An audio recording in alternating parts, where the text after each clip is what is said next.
Na mga ganyan, wala lang kami kasing ganyang.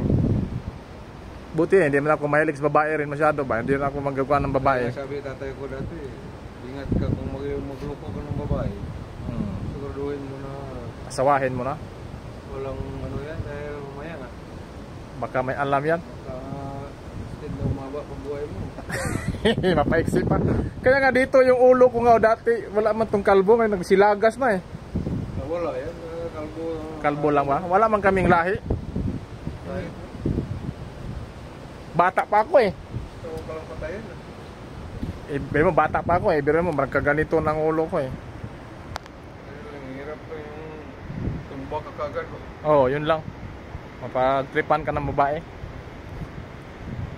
Kaya sa Cebu, ginulat ako ng asawa ko. Sabi nyo, ikaw pag magloko ka sa akin. So, sabi nga niya yung ano. Pero sabi namin si Kumas ba, ikaw magloko ka sa akin.